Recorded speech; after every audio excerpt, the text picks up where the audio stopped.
The X-Zone radio and TV show is largely an opinion talk show. All opinions, comments, or statements of fact expressed by Rob McConnell's guests are strictly their own and are not to be construed as those of the X-Zone radio and TV show or in any manner endorsed by Rob McConnell, Relmar McConnell Media Company, Talkstar Radio Network, its affiliated stations, or employees.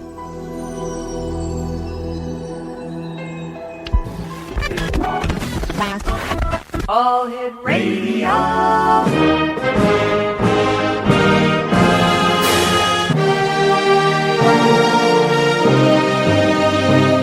Welcome to the X Zone, a place where fact is fiction and fiction is reality. Now, here's your host, Rob McConnell.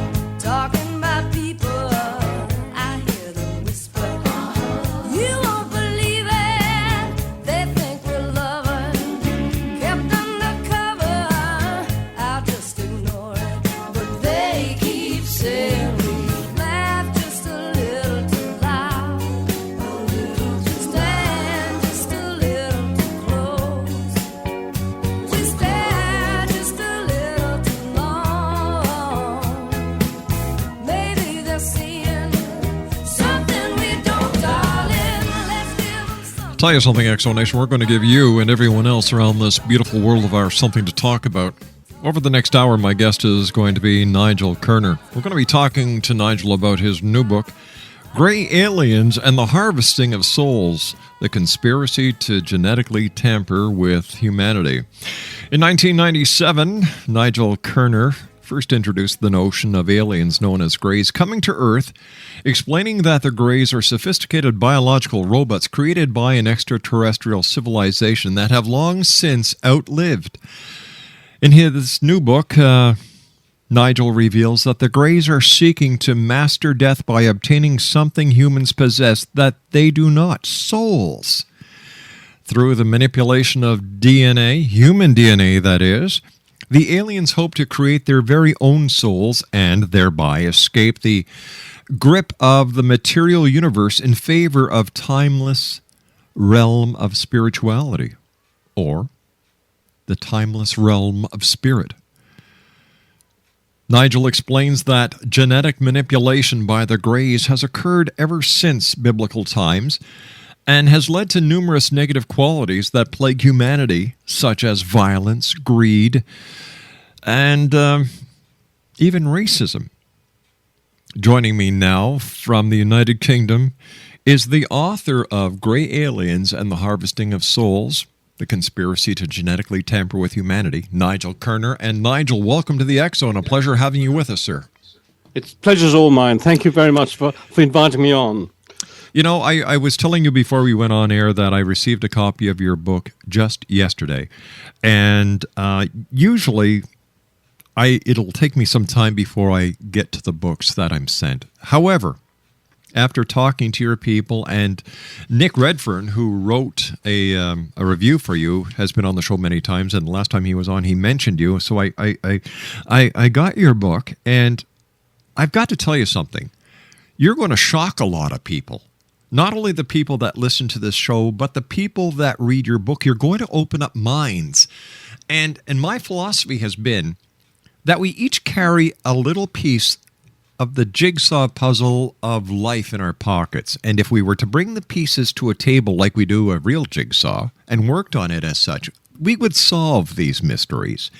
However, after going through your book, you've changed the way that I look at that, because I think once we were able to bring the piece of the puzzle to the table, put the jigsaw together, we'd be missing pieces left, right, and center. Well, the intriguing thing about the whole business of this Gray Alien is that it astonished me in that it brought together all the great questions that we ask, through my researches into the UFO phenomenon, I discovered that there is a natural and obvious connection that ties science, religion, and philosophy in a way that I had never seen before. My background is kind of... I'm sorry, are you there, Nigel? Nigel, are you there? Apparently, Exo Nation, it seems that we have lost Nigel. What we're going to do is we're going to take a commercial break, Exo Nation, and when we come back, we will have Nigel back with us. We're talking with Nigel Kerner. He is the author of Gray Aliens and The Harvesting of Souls. His website is www.nigelkerner.com. That's NIGELKERNER.com. And Nigel and I will be back on the other side of this commercial break with the news as we can. And there is no news after this commercial break in 2 minutes here in the X Zone from our studios in Hamilton, Ontario, Canada. This is the X Zone. Nigel Kerner is my guest. Once again, Nigel's website is www.nigelkerner.com. Don't go away. We'll be back on the other side of this 2-minute commercial break. Oh, hello, hello. Hello, are you picking me up? Hello? Are you hearing me? Hello? Are you hearing me? Hello? Oh.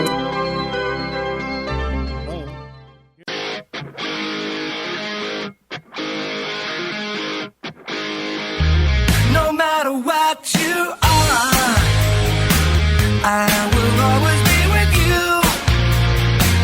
Doesn't matter what you do, girl. Ooh, girl, with you. No matter what you do, I will always be around. Won't you tell me what you I gotta tell you something, Exo Nation. Strange things happen on this show when you don't expect them to. Here we were talking to Nigel. We're using Skype on this interview. He's in the United Kingdom. I'm in Hamilton, Ontario, Canada. All of a sudden, it's dead. And it's as clear as a bell on Nigel's end. It's as clear as a bell here in our studios.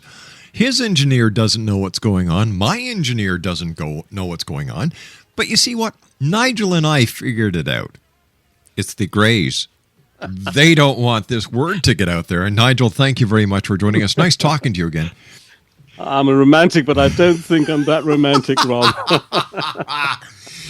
Nigel, what started you on your quest?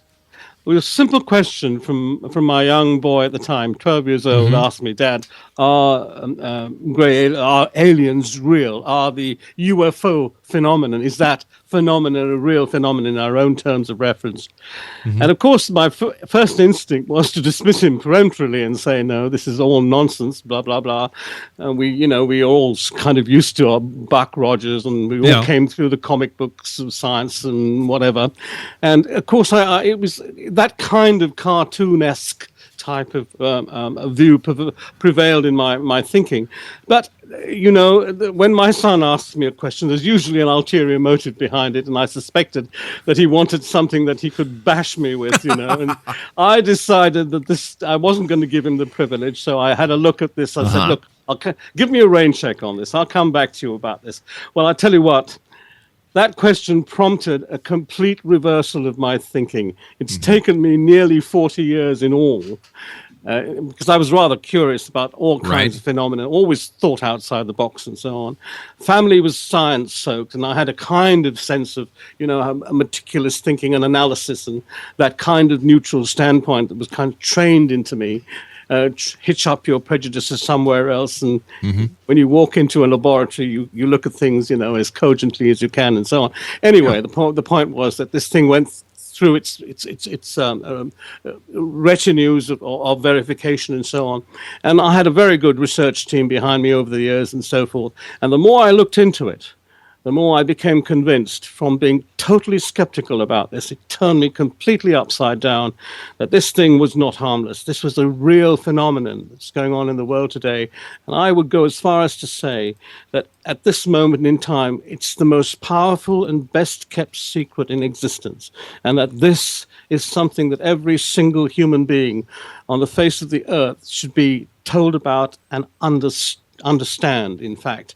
And of course, that's a very big claim, I realize. And the point is, I had to back this up with as much evidence and as much clarity as I could. So I set about a whole series of, as I said, research procedures and so on. And I've arrived at the conclusion now that we, as a species, aren't what it seems, what we've always taken for granted we were, some kind of incredible creation by a benevolent anthropomorphic god or whatever. But there's a whole new deal here, a whole new way of looking at this. And if you really want to look at it in any kind of logical perspective, you really have got to hang up those old prejudices on the old Siegfried line, whatever, and look at this thing as in a clear new light of day, so to speak, something that one has to do in every aspect of it, no matter how small. So through my researches into the UFO phenomenon, I discovered that science, religion, and philosophy are bound together in such a harmonious and wondrous way that that bizarre title that signals my book, Grey Aliens and the Harvesting of Selves. Incidentally, I'll let you into a secret, Rob. That wasn't my choice of title. It was actually the choice of the publishers, and obviously for their reasons and so forth. But it really does hitch up to a great sense of the truth, in fact, as we turn it around. And I found that, in fact, what we term life and death, what is natural and what is artificial, all come into this question, answering the important things the questions we ask. Who are we?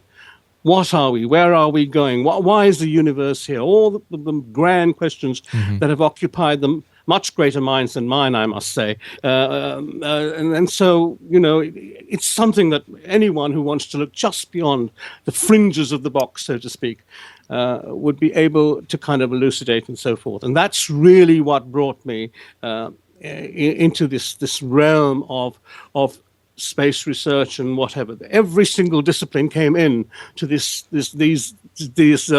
dots that I had to kind of tie into the whole situation that I found before me as I went from research point to research point and so on. I have to ask you, what do you believe are the origins of the gray aliens seen so often in abduction experiences, Nigel? And what do you think their agenda might be with us? Yeah.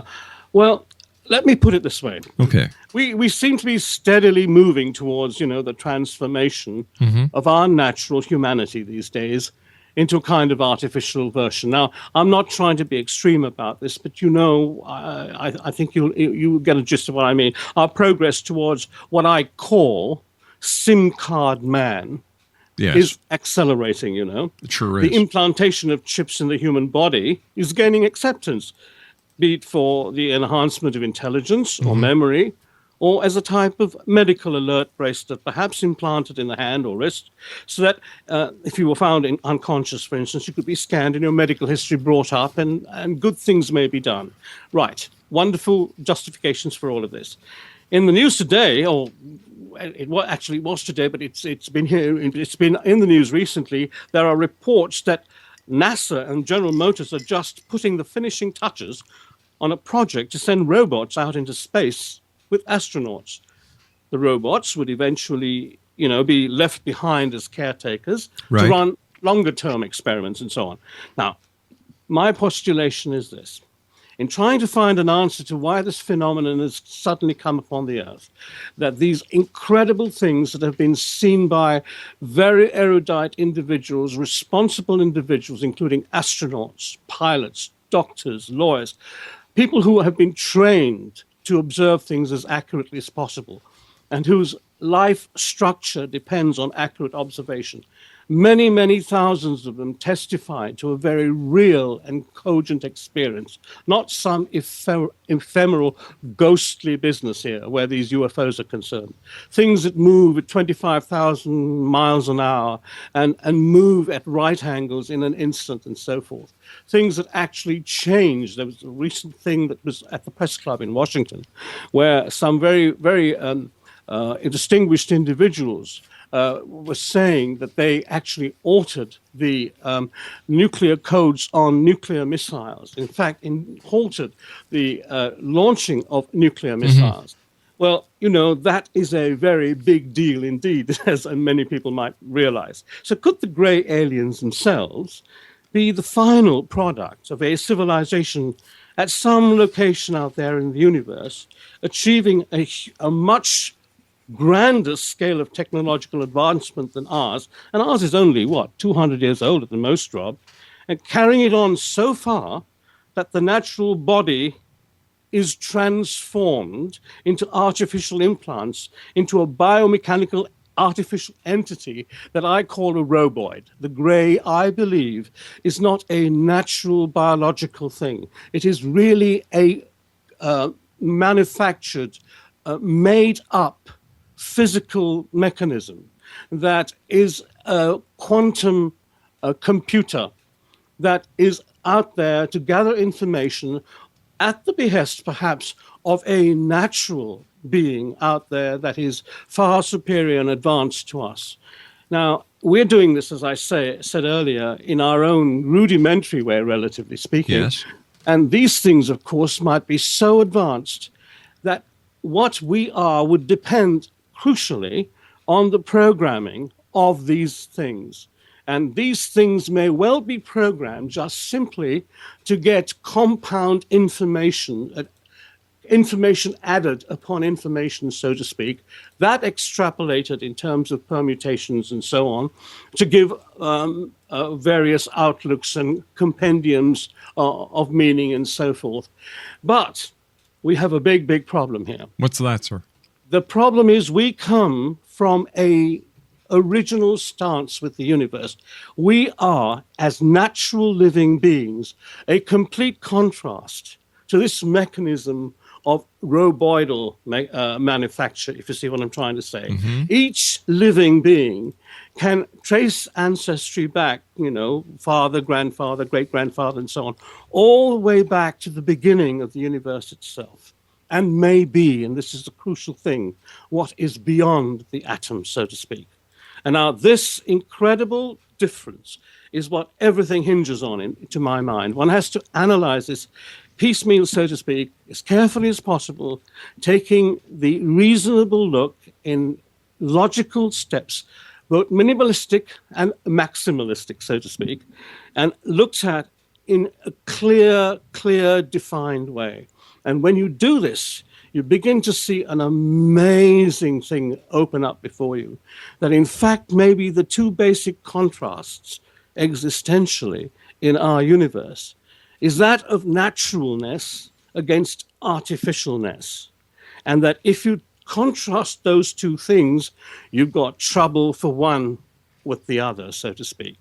And I think that what happens is in our rush, as we are rushing now to do this with our own version of robots, we are not seeing that one day maybe that naturalness and whatever the natural capacity of life and living might be, might well be taken away. But imagine if this naturalness also includes access to something beyond the atom that is not actually configured the way we think scientifically in logical and solid hardwired terms, shall we say. Supposing that there is an eternality, and I mean a indefinite eternality for the natural side of things, and supposing that the continuance paradigm for artificial things is temporal. If you look at the science of the universe, Rob, you have got this thing we call the second law of thermodynamics. All right, stand by, please, Nigel. You and I have to take a commercial break with the news. Fascinating, gentlemen. Fascinating story. Fascinating book, Exo Nation. Gray Aliens and the Harvesting of Souls. www.nigelkerner.com. NigelKerner.com. We'll be back on the other side of the news. My name's Rob McConnell. Don't go away. Yeah.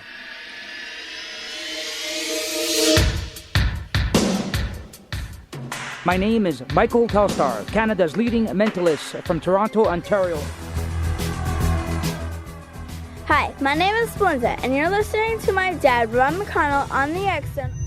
This is Psychic Dorothy from St. Catharines, and you're listening to Rob McConnell. Hello, my name is Holly Reeves, an astrologer from Astro for You, and you're listening to Canada's #1 paranormal radio show, The X Zone, with Rob McConnell. Welcome to the X Zone, a place where fact is fiction and fiction is reality. Now, here's your host, Rob McConnell.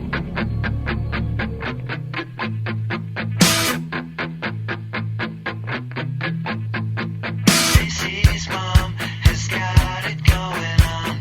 Stacy's mom has got it going on. Stacy's mom has got it going on.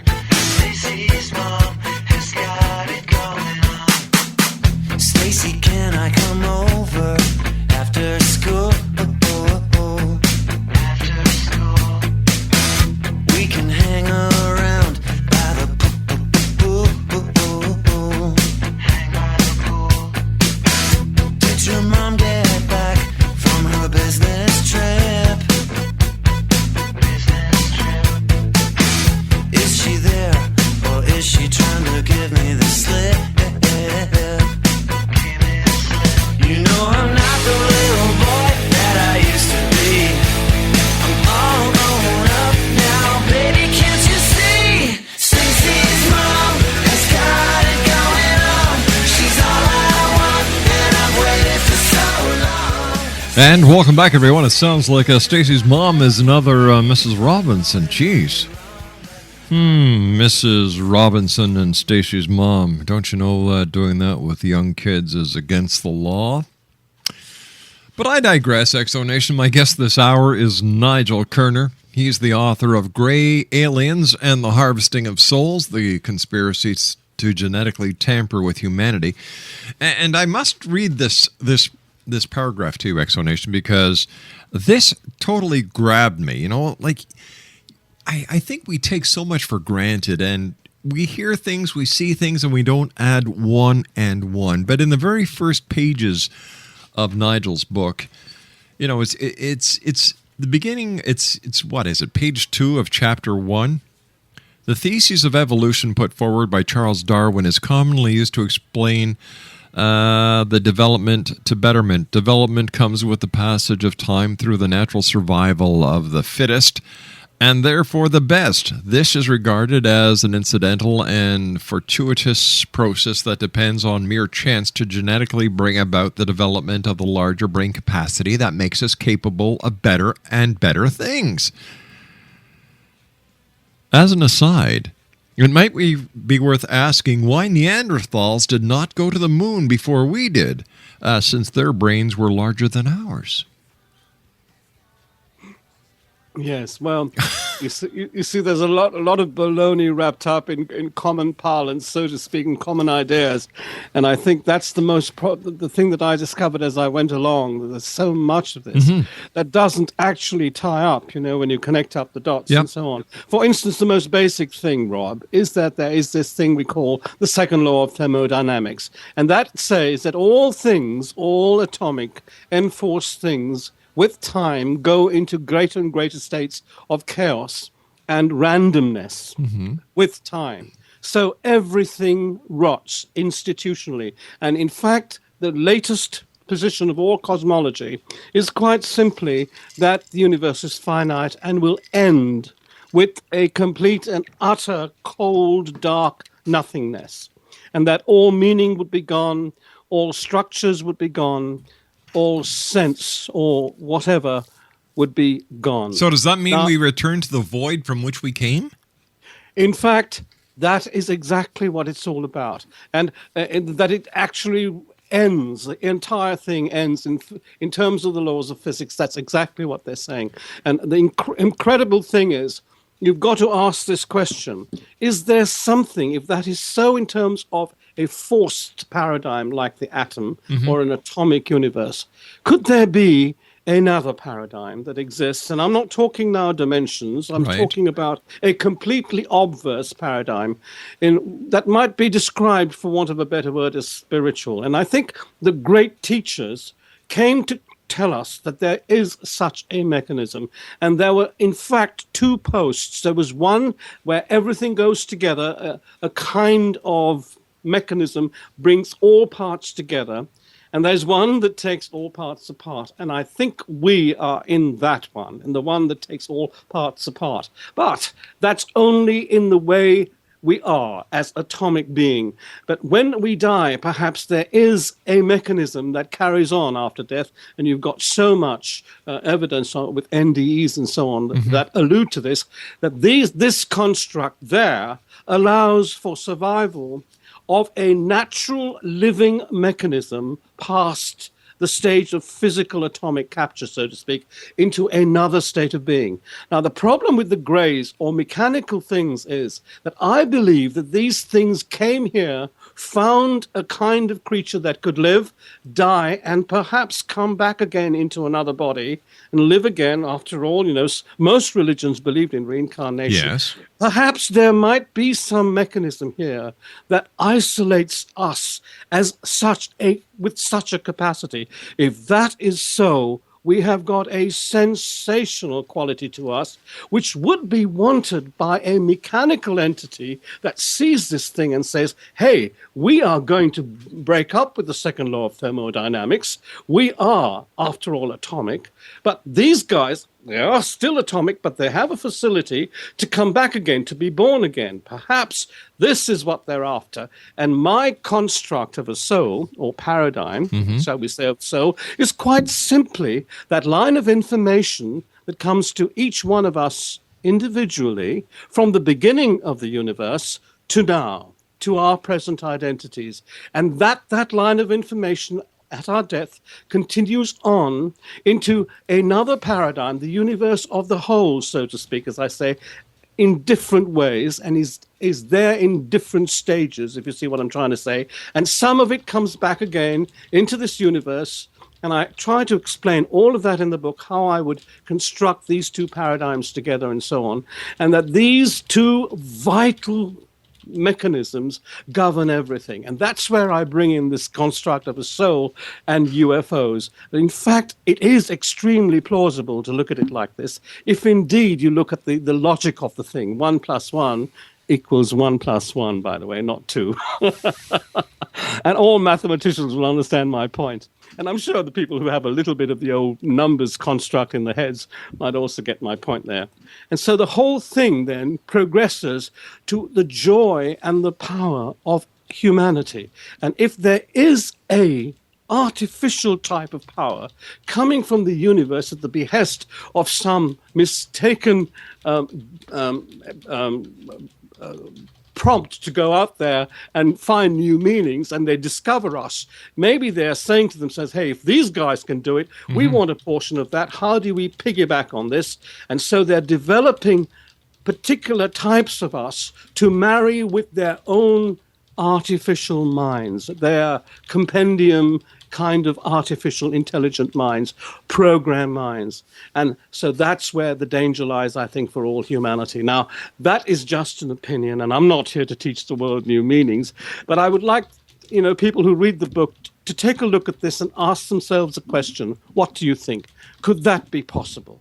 Is that a plausible suggestion, sort of thing? I don't want to. I don't want to claim that I'm teaching the world some great new lesson or whatever. But really, it struck me when I looked at all of this that the only way you can see and explain these things and why they might be lingering here, and why our DNA, 97% of which we don't actually use, why is it there?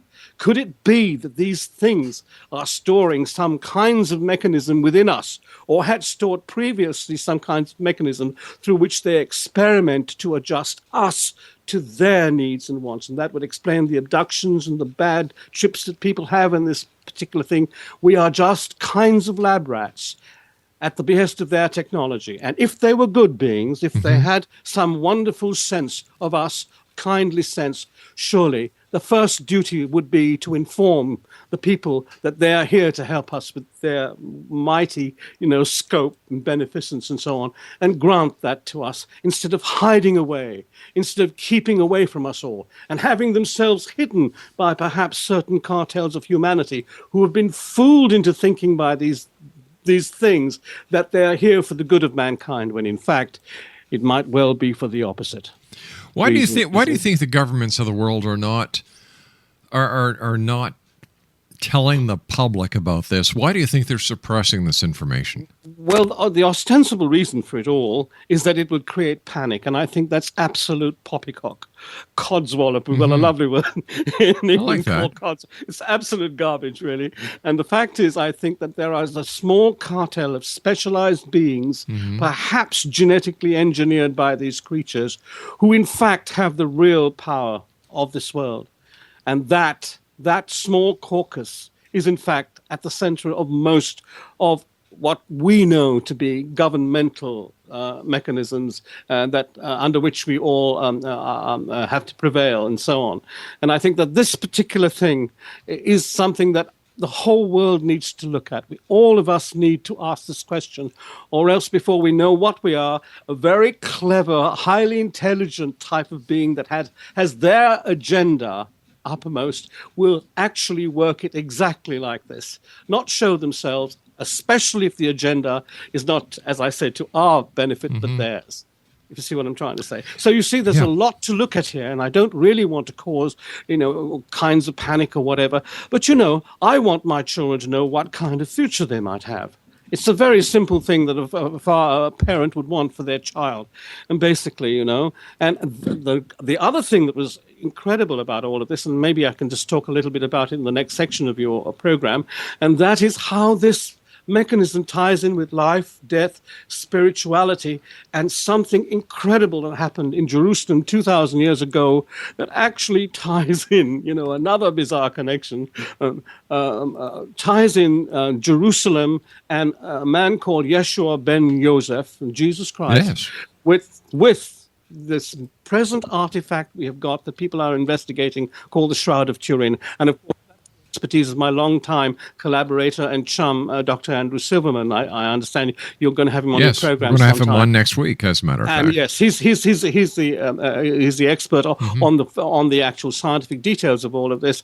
But he delivered a talk at Frascati, Italy, where all the top scientists in the world researching the shroud at the moment gathered together on something that I had written that Andrew had read, and that just kind of inspired him to go and take this on into a philosophical outlook, which he catalogued absolutely brilliantly at this meeting. And I hope that you really get a good kind of sense of this whole thing from what Andrew has to say next week about that.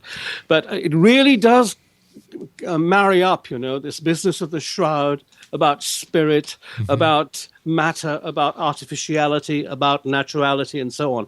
It's those underlying existential precepts that I think we all have to take a serious look at if you, in fact, value our scope as this thing we call human. And I think Jesus Christ, with this incredible thing he did with the shroud, demonstrated that we have a fantastic capacity. I mean human beings. He did refer to us in the New Testament as gods. He said, "Don't ye know ye are gods, and you will do things much greater than I do." And that is really what I'm trying to get through in my book to human beings. That is not a catalogue of doom. In fact, it's trying to show us that there is something mighty about us all, which, as time goes on, we have failed to recognize, really, because religions have cartelized, tribalized us, and quite frankly, lied to us. I believe, sir, that history has lied to us from the very beginning, that historians have been suppressing the truth, that they are more responsible for the suppression of truth than any government on this planet. Imagine how many souls have gone before, not quite realizing the full meaning of what we might actually be. That if Jesus Christ did what he did, and the shroud is what people now think it might be, we've got a fantastic affirmation of the power and size of every single human being on this earth, Rob. And that really is something worth talking about, really. You see, and if the powers to be suppress the truth that we each have this great power within each and every one of us, then they lose control. Of course they do. And of course the only things that can do that are the things that do not understand that power. And a machine, of course, programmed in mindedness, so to speak, my word, mindedness, programmed in mindedness, will not be able to realize the damage it is doing by quite simply trying to get a bit of the action that we as natural beings can in fact achieve. And so that, I think, is this big deal, this big construct between aliens, grey alien robots, and us, and what we see out there in the skies and wherever. And that's what's inspired me to write this. When finally I got the intuition and inspiration, and it finally clicked, it took long enough. I mean, I was doing research a long, long time before I woke up and said, oh my goodness, I wonder if this might be what it's all about. And that's when I started writing the books. And of course, it's taken me 3 books to tell the story, the second of which I've just has been published last year. And we'll wait to see what the groundswell is and see what kind of trouble it's caused before we release the third one. Sir, please stand by. You and I have to take our final break for this hour. XO Nation, Nigel Kerner is my very special guest, and Nigel's book is entitled Grey Aliens and the Harvesting of Souls, The Conspiracy to Genetically Tamper with Humanity. Now, Christmas is right around the corner. This would be a great Christmas gift for anyone who's into alien abductions, greys, UFOs, anyone who's into the truth. This is a great Christmas gift. His website is www.nigelkerner.com. That's www.nigelkerner.com. Nigel and I will be back on the other side of this commercial break as we continue from our studios in Hamilton, Ontario, Canada. My name is Rob McConnell. Do not go away.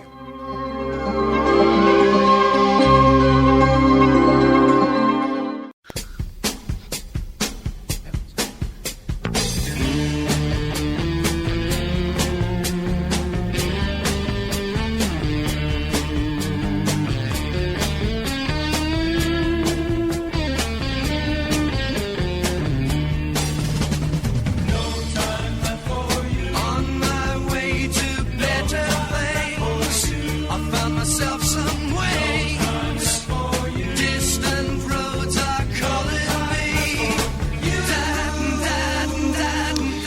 XO Nation, Nigel Kerner is my special guest. His website is www.nigelkerner.com, and he's the author of Grey Aliens and the Harvesting of Souls, The Conspiracy to Genetically Tamper with Humanity. First of all, Nigel, great having you with us. 1 hour is not long enough. That's why we have another hour next week with one of your associates. We're going to be talking about the Shroud of Turin and how it ties in with what you and I were talking about tonight. And then you're going to be back with us in 3 weeks to do a roundup. First of all, what would you like to tell our listeners? We've got about 3 minutes left. Yeah, well, the whole point about it is that this actually points to something that ties in religion with all of this. And let me say at the start, I'm not a very religious person. In fact, I am not religious at all, and particularly against organized religion. However, when I was young, somebody sprinkled some water on me and called me a Catholic, a Roman Catholic. Well, I managed to get rid of that by the time I was 7 and refused to kiss the proverbial bishop's ring and all that artificial nonsense that they come up with and so forth. But it left in me a thought about this individual, the stories of which were given to me at Christmas and so on, called Jesus Christ and so forth. And in looking at this particular thing and seeing the beauty of this actual physical human being, that came and did these wonderful things, I began to understand a little bit more about what humanity can be. So he's the model for that, shall we say. No more than that. However, in my researches into all of this, I came across and I did some research into the religious context on which these premises of UFOs can be tied. And there's so much literature that does this and so forth.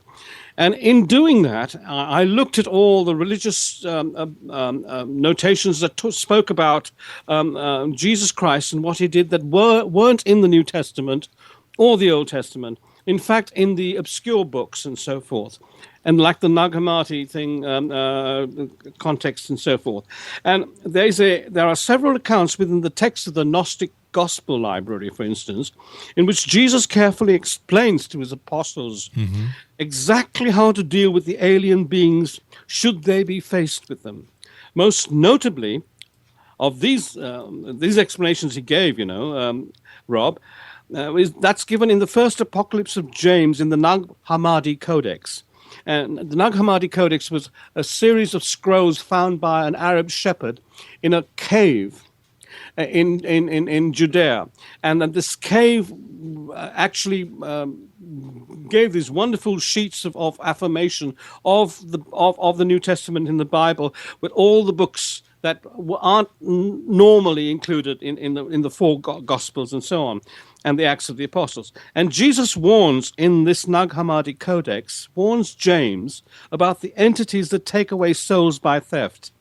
He then tells him that the way to deal with such entities is to be as alike as possible to the state of pre-existence, i.e. the state before the existence of the physical universe. So I think he was explaining this thing I call in my book the Godverse, this thing where all things would go, the component where all things go together, whereas our universe is quite the opposite, where all things are taken apart and broken up with time and so on. So the grace, in fact, can only exist, it seems, for life. And they are adapting us for their kind of existence, heading only for an immortality. Nigel, I hate to do this, but we run out of time for tonight. I want to thank you very much for joining us. A great pleasure. You're going to be back with us in 3 weeks' time. I can't wait because we have to continue this. I'm so sorry about the interruption. Don't be sorry, my friend. It's been a great honor and pleasure talking to Nigel. Exo Nation Nigel Kerner's been my guest this hour. He's the author of Gray Aliens and Harvesting of Souls. We'll be back tomorrow night. Until then, always keep your eyes to the sky and your heart to the light. Good night, everyone. Stay